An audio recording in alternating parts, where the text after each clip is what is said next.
عليكم ورحمة الله.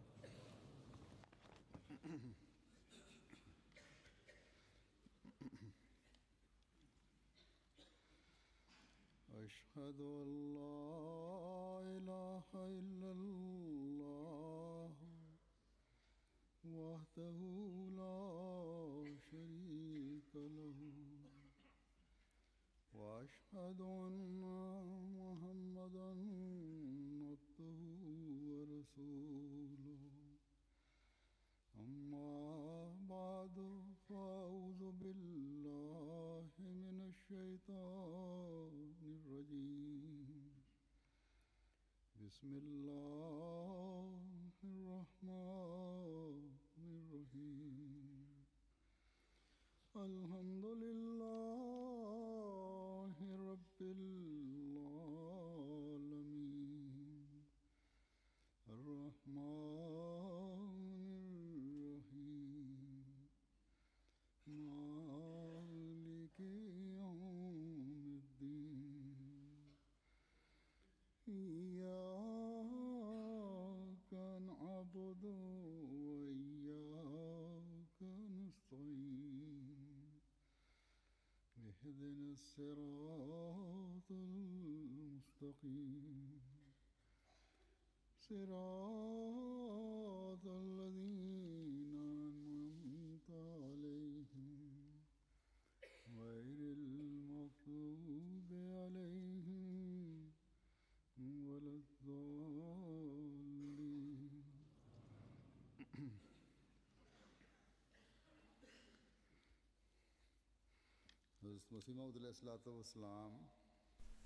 Le Messie promis à l'Islam a déclaré: J'ai été envoyé afin que revienne l'époque de la vérité et de la foi, afin de créer la taqwa dans les cœurs. Un Ahmadi annonce qu'il a prêté allégeance aux mains du Messie promis à l'Islam. De ce fait, il doit tout le temps avoir en tête les paroles du Messie promis à l'Islam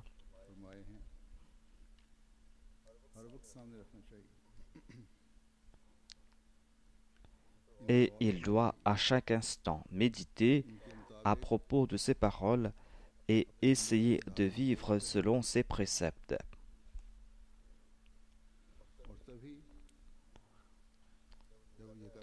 Lorsqu'il va agir ainsi, c'est là qu'il va s'acquitter de ses devoirs envers son serment d'allégeance.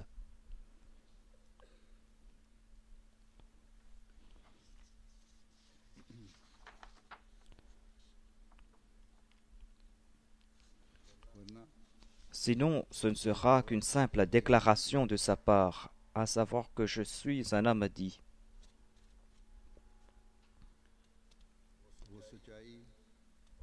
Cette vérité et cette foi pour lesquelles Dieu a envoyé le Messie promis à l'Islam, grâce auquel qu'il va créer la taqwa dans les cœurs, eh bien cette vérité, cette foi et cette taqwa ne sont pas de nouvelles choses.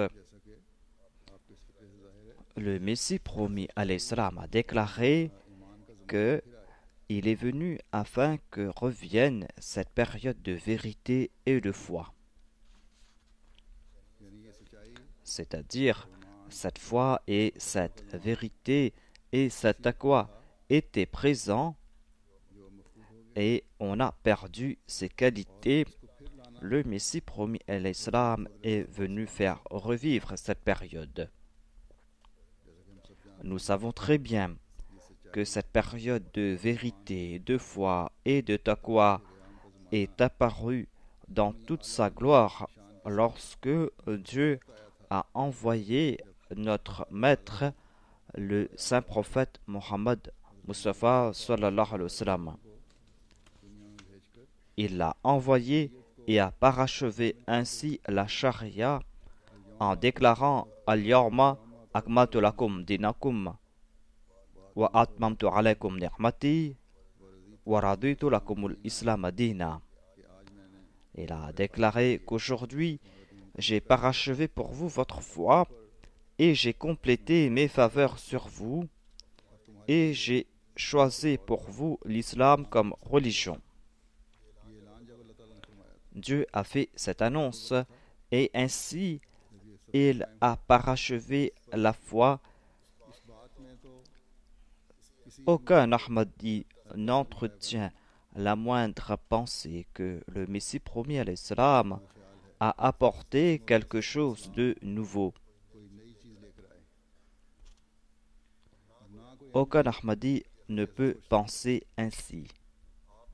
Le Messie promis à l'Islam est venu rétablir cette période de vérité, de foi et de taqwa, une période qui a été établie par le saint prophète Mohammed Mustafa sallallahu alayhi wa sallam, selon les prophéties du Saint-Coran et selon les prophéties du saint prophète Mohammed Mustafa sallallahu alayhi wa sallam. Et les musulmans, en raison des conséquences de leurs méfaits, ont été privés de cette période de foi, de taqwa et de vérité. Nous qui disons avoir accepté le Messie promis à l'Islam, nous devons voir jusqu'à quel point sommes-nous en train de créer en nous cette foi qui est en accord aux préceptes du Saint-Coran, des qualités que les compagnons du Saint-Prophète ont créées en leur personne. Sommes-nous en train d'établir cette vérité, tout comme à l'époque du Saint-Prophète Mohammed Mustafa sallallahu alayhi wa sallam, un grand nombre de croyants l'ont établi en eux? Sommes-nous en train d'essayer de générer cette taqwa que les compagnons du Saint-Prophète ont généré en eux au cours de leur vie? Le Messie promis à l'Islam a apporté ces révolutions dans la vie de ses compagnons, ceux qui ont vécu en sa compagnie.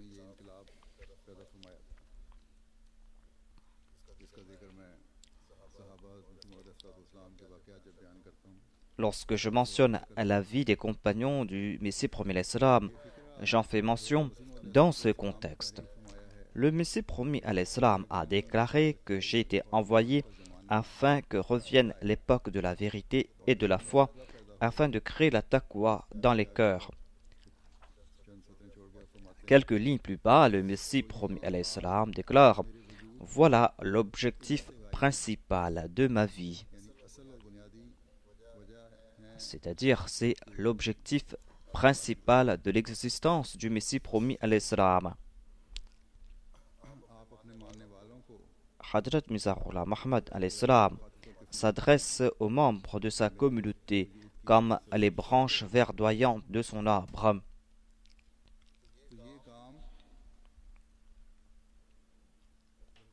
Ce sont les personnes qui vont mettre en pratique ces préceptes qui seront considérés comme les branches verdoyantes de son arbre. Car il a déclaré que c'est là l'objectif principal de sa vie. Il est impossible qu'un arbre qui donne des fruits juteux puisse aussi donner des fruits empoisonnés. Aucune branche sèche peut faire partie de cet arbre. Le propriétaire de l'arbre ne va jamais laisser ses branches sèches sur son arbre. Il va certainement les couper et s'en débarrasser. Nous avons donc beaucoup de soucis à nous faire à ce sujet. Nous devons aussi comprendre que nous avons des responsabilités à assumer après avoir prêté allégeance aux mains du Messie promis à l'Islam. Lorsque je lis ou j'écoute à propos du parcours de ceux qui ont embrassé l'Ahmadiyya, ma foi se retrouve renforcée. Mais il y a aussi d'autres personnes, celles dont les aïeux et les grands-parents étaient des Ahmadis. Mais ces personnes, lorsqu'elles font preuve de laxisme, cela me peine profondément.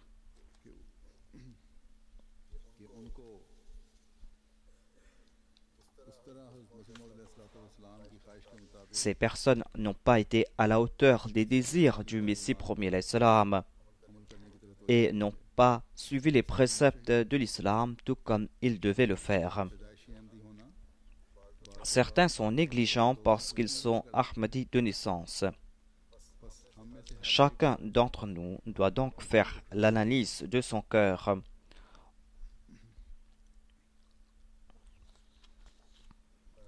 On doit faire cette analyse à chaque instant. Ne sommes-nous pas coupables de ces négligences qui pourront fermer la porte sur nous? Des négligences après lesquelles il n'y aura plus de possibilité de faire marche arrière. Ne sommes-nous pas des Ahmadis de nom uniquement? Dans ses écrits, le Messie promis à l'Islam a attiré notre attention à ce sujet.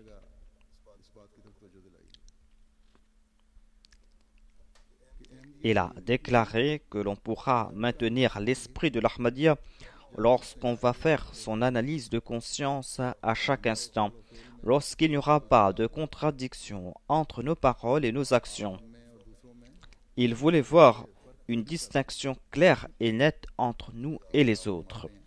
Il a déclaré que, à plusieurs reprises, j'ai déjà dit qu'apparemment, il n'y a pas de différence entre notre communauté, notre Jamaat et les autres musulmans. Vous êtes musulmans et les autres aussi se disent musulmans. Vous récitez la kalima et eux aussi récitent la kalima. Vous dites que vous êtes en train de suivre le Saint-Coran et ils font les mêmes déclarations. Ainsi, vos déclarations sont similaires. Mais Dieu ne se contente pas de simples déclarations. Il ne va pas se contenter de ces déclarations tant qu'elles ne sont pas accompagnées de vérité, tant que ces déclarations ne sont pas étayées par des exemples pratiques.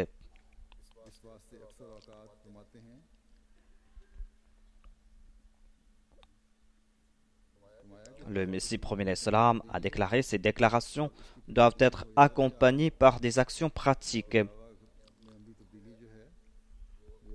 Et l'on doit montrer qu'il y a eu des changements pratiques. On doit montrer des preuves. Et le Messie premier l'Islam déclare que je suis profondément peiné dans certains cas à ce sujet.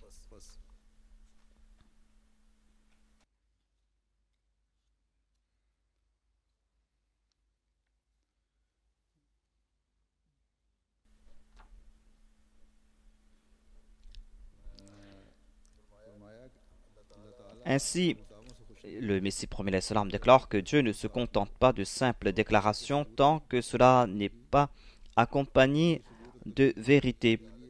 Cette déclaration doit être étayée par des exemples pratiques, par des changements pratiques. C'est pour cette raison que dans certains cas, je suis profondément peiné, dit le Messie premier l'Islam.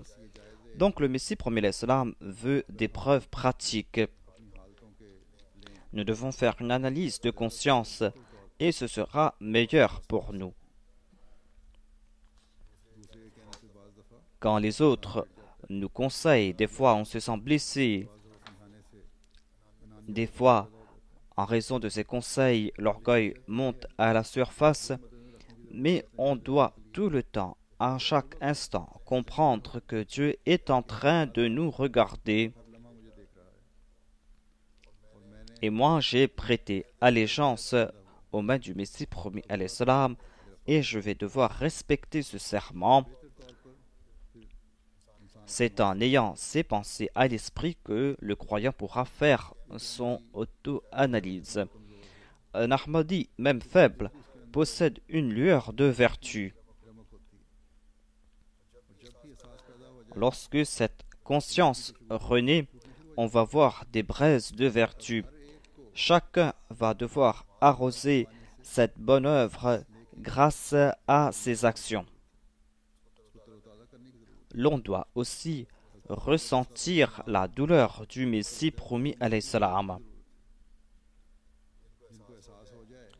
ceux qui prennent conscience de cela se transforment en branches verdoyantes, alors qu'ils étaient auparavant des branches sèches.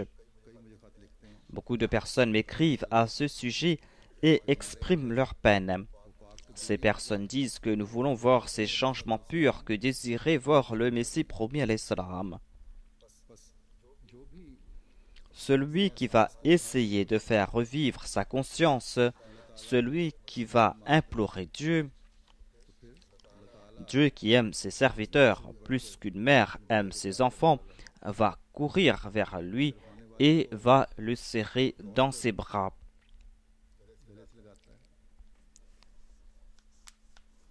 Et cela va transformer complètement ces personnes. Dieu nous a offert une occasion en or pour nous réformer, pour réformer notre situation ici sur terre et dans l'au-delà. Si nous ne profitons pas de cette situation, ce sera là notre plus grand malheur. Le Messie promis à l'Islam a exprimé sa peine. Il a exprimé cette peine alors qu'il y avait des personnes qui profitaient directement de sa présence et de ses bénédictions. Des personnes dont nous envions le statut lorsqu'on lit leurs récits, des personnes qui ont apporté en elles de grands changements, de grandes révolutions. Mais regardez la douleur du Messie promis à l'Islam. Regardez le niveau de taqwa qu'il désirait voir dans ses suivants. Il s'est dit très peiné en voyant la situation de certains. Nos faiblesses à nous doivent certainement l'attrister profondément. C'est vrai que le Messie promis à l'Islam n'est pas présent aujourd'hui parmi nous, mais Dieu peut certainement l'informer de notre situation. Dieu peut l'informer de la situation des descendants de ses compagnons, de ses aînés. Ces compagnons qui ont évité à l'époque du Messie promis à l'Islam cette société malsaine, des personnes qui ont abandonné ce bas monde pour le plaisir de Dieu. Des personnes qui ont vécu selon les promesses qu'elles ont faites, c'est-à-dire qu'elles vont toujours préférer la foi au monde. Mais malheureusement, la foi de certains de ses descendants, de ses compagnons, s'est affaiblie et certains n'ont même pas de souci à se faire à ce sujet. Nous allons devoir nous remémorer de la situation de nos aînés afin que nous puissions nous réformer.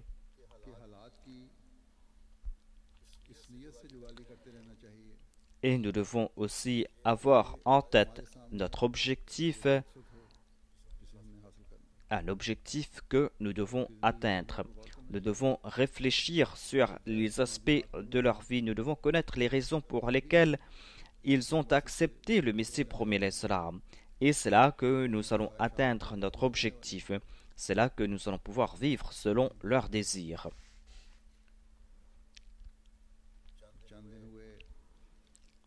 Quelques jours de cela, j'ai rencontré le fils d'un aîné de la communauté qui s'appelait Abdul Mourni Khan. Son fils m'a dit que son père avait complété ses études de chimie à l'université d'Aligarh. À l'époque, il n'y avait pas beaucoup d'étudiants musulmans qui étudiaient la science. Et on lui a proposé un travail à l'université parce qu'il avait eu de bons résultats. Et on lui a dit qu'il pourra continuer ses études. Son père, quant à lui, a cherché le soutien d'un ami anglais, parce que les Anglais étaient les dirigeants à l'époque en Inde. Et cet Anglais lui a offert un très bon travail. On lui a aussi conseillé de passer le concours de la fonction publique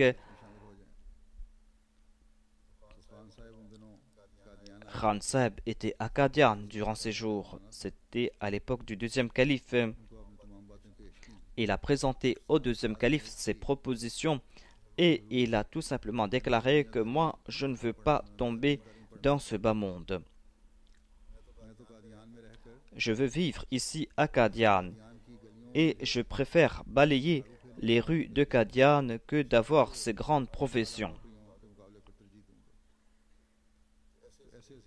Donc, il y avait de tels aînés dans la communauté. Des personnes qui ont profité de la présence des compagnons du Messie premier l'Islam. Ensuite, M. Abdul Mourni Khan a enseigné la science et il était, je crois, le premier Nazir Baitulman à Qadian. Ses aînés et ses compagnons du Messie promis à l'Islam essayaient de se dépasser les uns les autres dans le domaine de la vertu. Mais les faiblesses de quelques-uns tourmentaient le Messie promis à l'Islam. Ils se disaient fortement attristés par leur situation. Il est donc très important de regarder de près notre situation. Nous devons comprendre de qui sommes-nous les descendants. Quels sont les changements que nos aînés ont apportés en eux après avoir embrassé l'Ahmadiyya?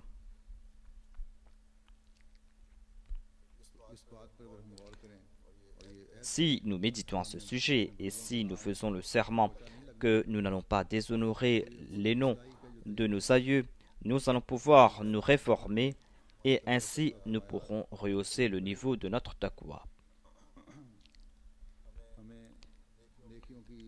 Et nous serons enclins à accomplir de bonnes œuvres.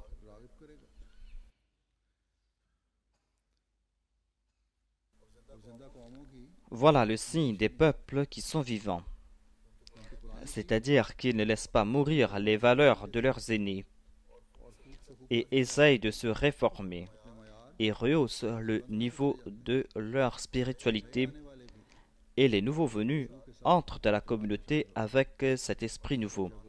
Et lorsqu'ils regardent de près le niveau élevé des anciens, ils essayent de les surpasser. Et ainsi, le niveau de la vertu augmente au sein de la communauté.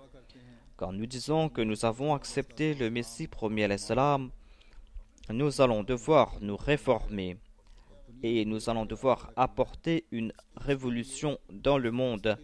Et pour cela, nous allons devoir faire une analyse constante. Non seulement que nous allons devoir analyser notre situation à nous, nous allons devoir faire l'analyse de nos épouses et nos deux enfants. Le Messie premier l'Islam a déclaré que l'épouse est celle qui connaît le mieux les secrets de son mari.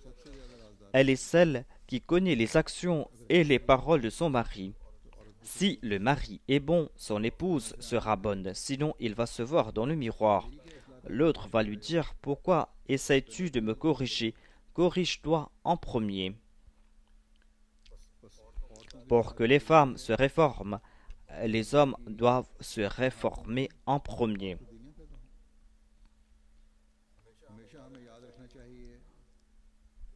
Si les femmes se réforment, nous aurons la garantie que les prochaines générations vont pouvoir se corriger et se réformer.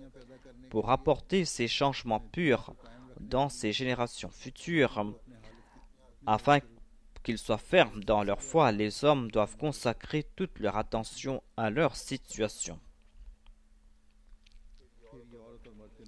Les exemples des hommes et des femmes, les exemples des époux, les exemples des maris, tout cela va faire comprendre aux enfants leur objectif principal.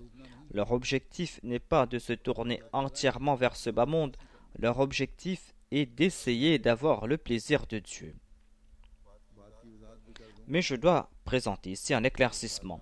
L'on ne doit pas croire, que Dieu nous en préserve, que les compagnons du Messie premier l'Islam étaient très faibles. C'est pour cette raison que le Messie premier l'Islam a été contraint de dire cela, ou que ses compagnons étaient en grand nombre ceux qui avaient ces faiblesses. Il n'y avait que quelques-uns qui n'avaient pas atteint le niveau requis du Messie premier l'Islam. Mais le Messie premier l'Islam ne voulait pas voir ses faiblesses, même en ces quelques-uns. Dans cette même réunion où il a exprimé sa peine et sa tristesse, il a aussi déclaré que je constate qu'il y a beaucoup de personnes qui ont progressé dans leur sincérité et dans leur amour. Et il déclare que des fois, je suis moi-même profondément étonné en voyant la sincérité et la fidélité des membres de cette communauté.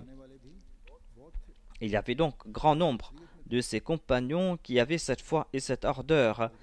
Ils étaient en majorité ceux qui possédaient cette ardeur.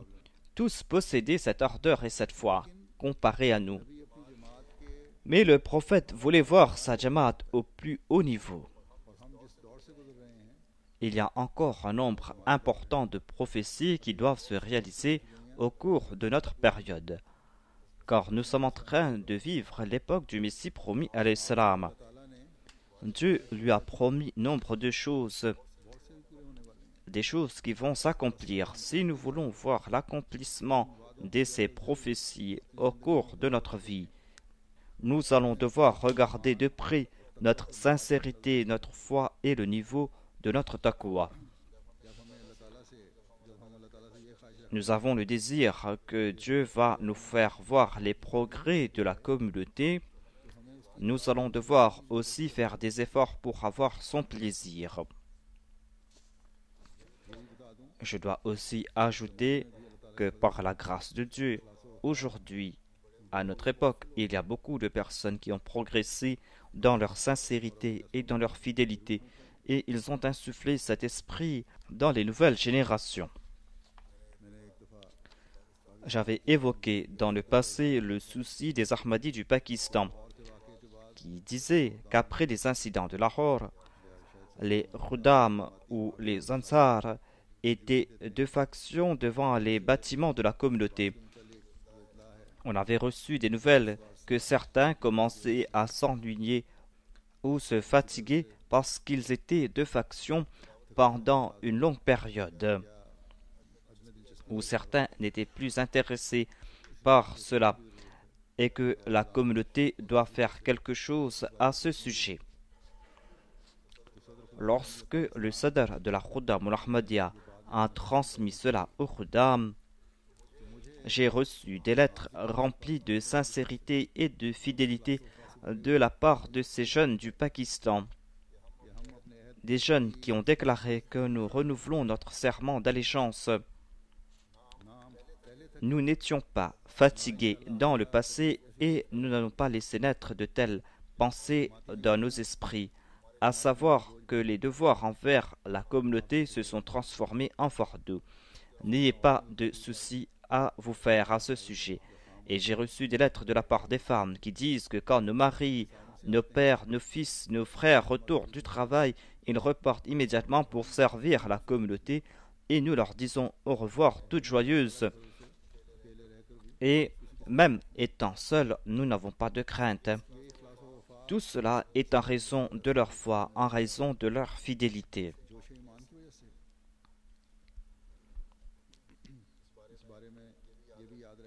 Et lorsque vous êtes en train d'accomplir votre devoir, vous ne devez pas non plus oublier Dieu.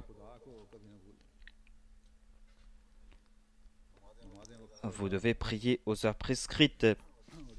Et lorsque vous êtes de faction, vous devez vous consacrer au souvenir de Dieu, au dhikr. Notre plus grande force, c'est Dieu. L'aide que nous allons recevoir viendra de la part de Dieu. Nos efforts sont insignifiants. Et nous sommes en train d'agir selon les préceptes de Dieu, mais c'est Dieu qui va tout faire. Lorsqu'on va se cramponner à Dieu, c'est Dieu lui-même qui va s'occuper de l'ennemi. C'est Dieu lui-même qui va arrêter sa main. On ne doit jamais être négligent concernant la prière. J'ai ensuite évoqué ces prières et ces dhikr, et ces prières et ces dhikr vont se manifester en la personne de tout un chacun. C'est là que l'on pourra atteindre le niveau requis par le Messie promis alayhi salam. Le Messie promis alayhi salam déclare que Dieu affirme Inna Allaha ma'al ladhina taqaw wal ladhina hum muhsinun.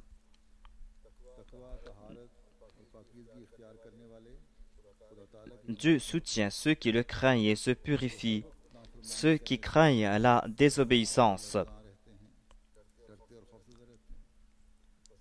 C'est la crainte de Dieu qui soutient les croyants. Cette crainte de Dieu les protège des craintes de ce bas monde. Un Ahmadi doit avoir cette crainte de Dieu. Il doit craindre, attention, que Dieu ne soit en colère avec lui.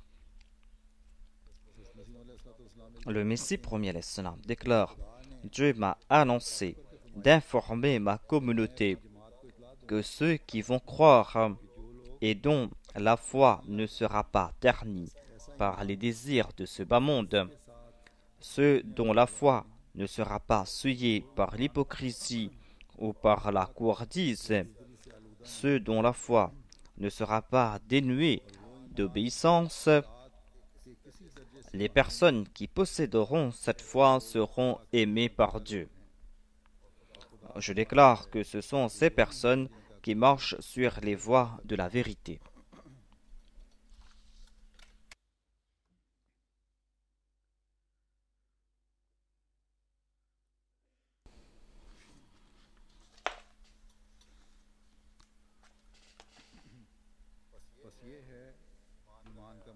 Voilà donc le niveau dans la foi que nous devons atteindre. Voilà le niveau que le Messie promis salam voulait nous voir atteindre, que Dieu fasse que nous puissions atteindre ce niveau. J'ai mentionné ici en passant l'obéissance et je veux évoquer quelques points à ce sujet. Le Messie promis salam a déclaré que l'on ne doit pas être dépourvu de n'importe quel degré d'obéissance. L'obéissance a plusieurs degrés. Ce sont des points que nous devons toujours avoir en tête. Il y a l'obéissance envers la nizam. On doit suivre aussi les commandements de Dieu. C'est là une autre forme d'obéissance. Il y a plusieurs autres aspects concernant l'obéissance. Le fait de faire partie d'un système, le fait de faire partie de la nizam et de suivre ses directives, le fait d'essayer d'être obéissant envers Dieu, tout cela fait partie de l'obéissance. Celui qui a tout cela en tête va certainement progresser.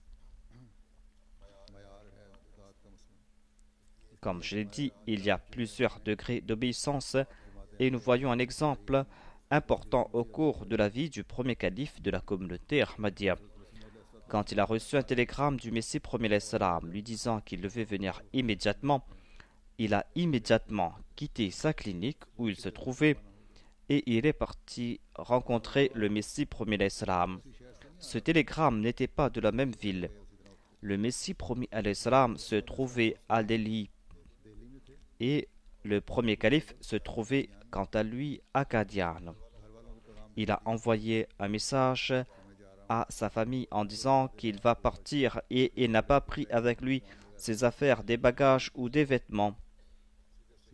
Il est parti directement à la gare. Le train était en retard et là-bas, à la gare, il a rencontré une personne qui était accompagnée d'un malade. Cette personne lui a demandé d'ausculter ce malade. Il a eu le temps de le faire parce que le train était en retard.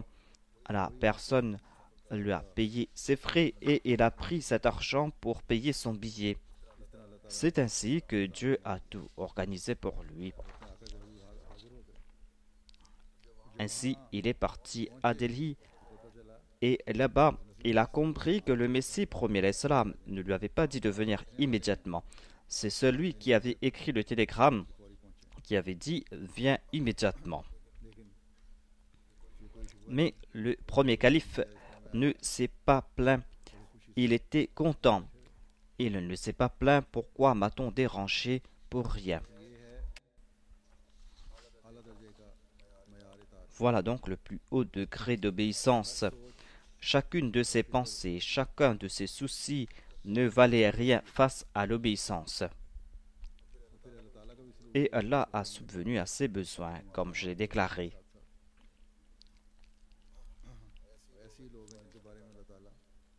C'est à propos de telles personnes que Dieu éprouve de l'amour. C'est là un exemple pour nous. Ensuite, il y a la Nizam et Jamaat, où l'on doit faire preuve d'obéissance envers les responsables au plus bas de l'échelle jusqu'au calife. C'est en fait une continuation de l'obéissance envers Dieu et envers son prophète. Le saint prophète, sallallahu alayhi wa sallam, a déclaré: celui qui a obéi à mon amir m'a obéi moi, et celui qui m'a obéi a obéi à Dieu. Afin que l'on puisse atteindre le niveau de base de l'obéissance au sein de la Nizam et Jamaat, il est important de faire preuve d'obéissance même au niveau le plus inférieur. Dans toute organisation, au sein de l'État, il y a tout un système qui a été mis en place, et sans ce système, l'organisation ne pourra pas marcher. Il faut qu'on respecte certaines règles pour faire tourner l'État. Et puisque l'État possède le pouvoir, elle peut user de son pouvoir pour que l'on respecte ces règles.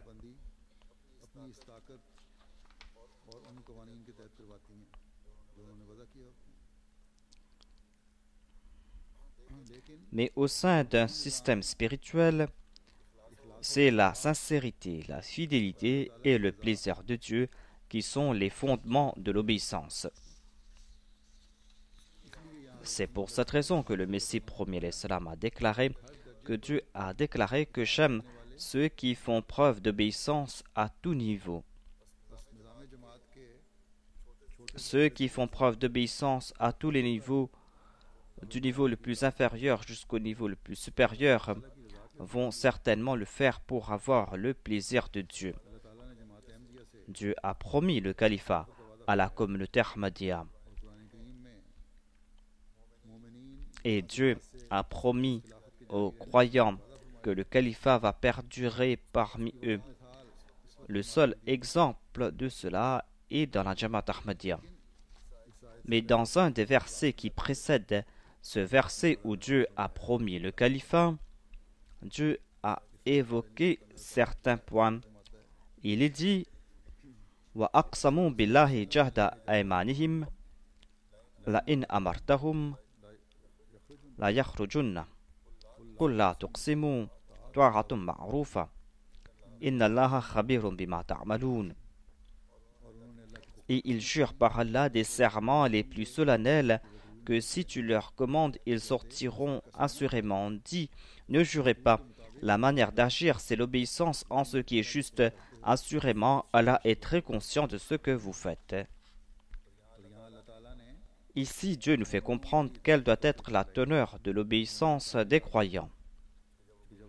Lorsqu'ils entendent un ordre, ils disent « Sami'na wa ta'na ». Ils disent « Nous avons entendu et nous obéissons ». Que cela va à l'encontre de ce que nous désirons. Que cela soit en accord avec nos désirs, nous allons dans tous les cas faire preuve d'obéissance.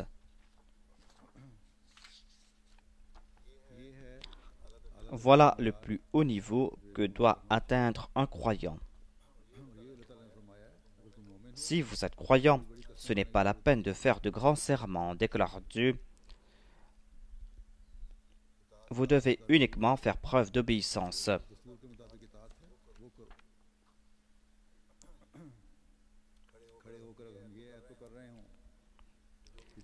Nous ne pouvons pas dire que nous allons respecter toute décision marouf, toute décision majuste, et ne pas appliquer la décision qui a été prise. Allah déclare: le véritable croyant est celui qui ne se contente pas de faire des serments, mais qui fait preuve d'obéissance en toute situation. Je dois présenter des éclaircissements ici, des éclaircissements que j'ai apportés dans le passé. On parle ici des décisions justes ou marouf. Que l'on comprenne que le califat ne va jamais vous donner des ordres contraires aux préceptes de Dieu. Marouf ici signifie obéir à tout ordre qui sera en accord à la charia. Si les Ahmadis ont cette certitude que ce califat est basé sur la Naboua, tout comme il a été dit al-Khilafa ala minhaj Naboua, ils doivent aussi avoir la certitude que le calife ne va jamais donner des ordres contraires à la charia. Ensuite, il y a la Nizam et Jamaat. Vous êtes sous la Nizam et celle-ci ne va pas vous donner des ordres contraires à la charia. Ici, des ordres contraires vous sont donnés. Pour quelque raison ou par erreur, eh bien, le calife va corriger ces ordres lorsqu'on va lui présenter ses affaires. Les Ahmadis prient pour la pérennité du califat. Il doit aussi prier pour sa propre personne afin que son obéissance soit indéfectible et du plus haut niveau, afin qu'il puisse avoir le plaisir de Dieu, afin qu'il puisse aussi profiter des faveurs du califat, afin qu'il ne soit pas privé des faveurs de Dieu. Des fois, certaines personnes, pour des raisons personnelles, n'ont pas confiance dans la Nizam et Jamaat. Et ainsi, ces personnes sont privées de ces faveurs, des faveurs que Dieu a accordées après 1400 ans. Certaines personnes présentent leur litige dans la Qada. La Qada est en fait une instance de médiation au sein de la communauté. Et en raison de certaines contraintes légales, lorsqu'on demande aux parties concernées qu'ils doivent signer un papier pour déclarer qu'ils acceptent toute décision de la Qada, qui est une instance de médiation, et qu'ils vont accepter ces décisions de gaieté de cœur. Lorsqu'on présente cette clause, certaines personnes refusent d'accepter cela. Ces personnes refusent d'accepter ces clauses en pensant que ces décisions ou que ces verdicts seront contre leurs intérêts. C'est pour cette raison qu'elles refusent de signer cette clause. Leurs intentions ne sont pas bonnes dès le début. Elles veulent tout simplement gagner du temps pour ensuite partir au tribunal. Mais si ces personnes refusent cette médiation et se tournent vers les tribunaux et que le jugement n'est pas en leur faveur là-bas, elles essayent de nouveau de se tourner vers la Qada. Dans de tels cas, la Jamaat n'accepte plus leur cas, car ces personnes ont rejeté l'obéissance dès le premier jour. Elles n'ont pas placé confiance en la Jamaat. Et Dieu n'aime pas celui qui le désobéit.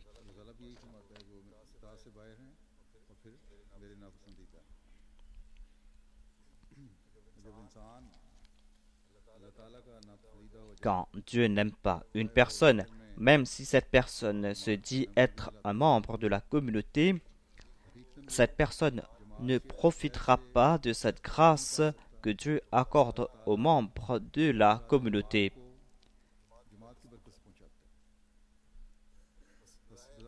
Ce sont apparemment des choses insignifiantes, mais en raison de l'orgueil, en raison de leurs soupçons, ces personnes se privent des faveurs de Dieu. Toute personne doit essayer d'avoir le plaisir de Dieu, car c'est en cela que réside notre salut, c'est en cela que réside le salut de nos générations futures.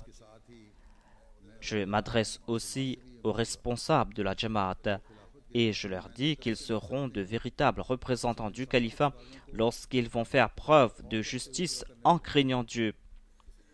Si quelqu'un trébuche en raison d'un responsable, ce responsable sera aussi coupable parce qu'il ne s'est pas acquitté envers cette amana que Dieu lui a confiée. Si une personne s'est égarée en raison de son erreur à lui et qu'il a commis cette erreur en toute connaissance de cause, ce responsable sera coupable et il ne s'est pas acquitté de son devoir envers Dieu. Tout Ahmadi, quel que soit son statut, doit comprendre que moi, je dois respecter les clauses du serment d'allégeance. Je vais devoir préserver ma foi et en toute situation, je vais faire preuve de vérité et de taqwa afin que je puisse accomplir le but de l'avènement du Messie promis alayhi salam. Le Messie promis alayhi salam déclare: je ne désire pas augmenter le nombre de ma communauté.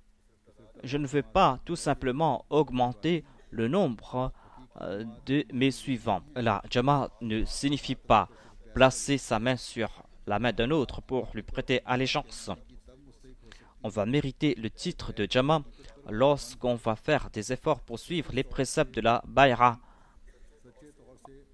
lorsqu'on va apporter un soi, un changement pur, et lorsqu'on va se détourner de tout péché, de toute impureté, et lorsqu'on va sortir des griffes de Satan et des penchants liberté, lorsqu'on va se plonger en la personne de Dieu, lorsqu'on va s'acquitter de ses devoirs envers Dieu et envers les créatures de Dieu, de gaieté de cœur, lorsqu'on aura un désir ardent de répandre la foi,